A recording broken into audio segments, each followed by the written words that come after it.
Hello दोस्तों, नमस्ते, राम राम, प्रणाम। हमारे यूट्यूब चैनल में आप सबका स्वागत है। दोस्तों, आज हम आप सबको बहुत ही प्यारा, बहुत ही मज़ेदार नाच गीत सुनाने जा रहे हैं। सुनिएगा, कमेंट में बताइए कैसा लगा। लाइक और सब्सक्राइब कर दीजिएगा। दोस्तों, ये गीत है सास बहू के ऊपर। सुनिए, सास बहू पति के ऊपर है। सुनिएगा और कमेंट में अपना राय दीजिएगा कैसा लगा आप सबको।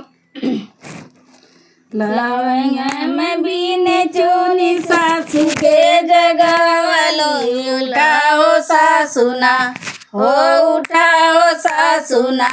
पियवा गइले बार देसवा, उठाओ सासुना। पियवा गइले पार देसवा, उठाओ सासुना। लवंग में बीने चुनी सासू के जगवलो, उठाओ सासुना हो, उठाओ सासुना। पियवा गइले पार देसवा, उठाओ सासुना। पियवा गइले पार देसवा, उठाओ सासुना।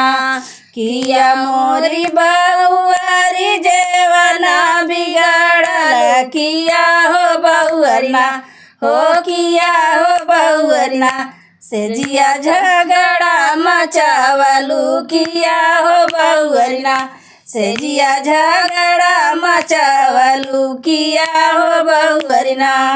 नाही मोरी सासू जेवना बिगाड़ल, नाही हो सासुना हो, नाही हो सासुना। सजिया झगड़ा मचावली, नाही हो सासुना। सजिया झगड़ा मचावली, नाही हो सासुना।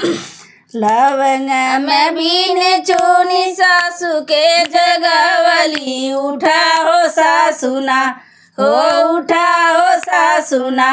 पियवा गइले पार देसवा, उठाओ सासुना।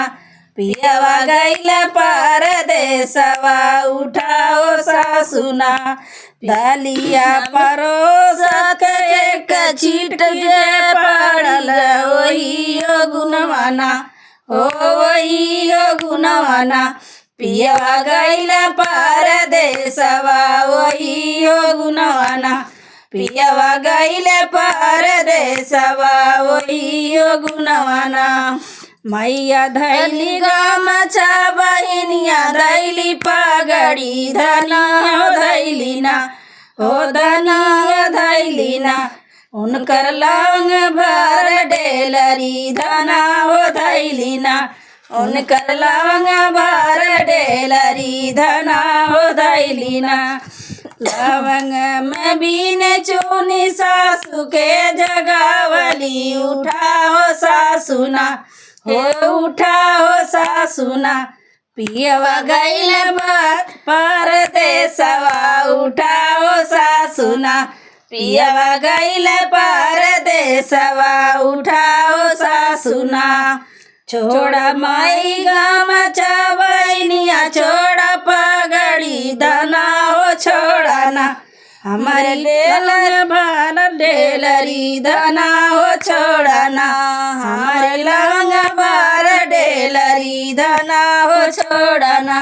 भैयल मैयक लइब पियरी, बहिनिया लइब चुनरी, तोहे हो धैलाना हो, तोहे हो रनियाना। लइब मांगे कैसे नूरवा, तोहे हो रनियाना। लइब मांगे कैसे नूरवा, तोहे हो रनियाना। लवंग में बीने चुनी सासू के जगवले, उठाओ सासुना हो, उठाओ सासुना। पियवा गइले पार देसवा, उठाओ सासुना। पियवा गइले पार देसवा, उठाओ सासुना।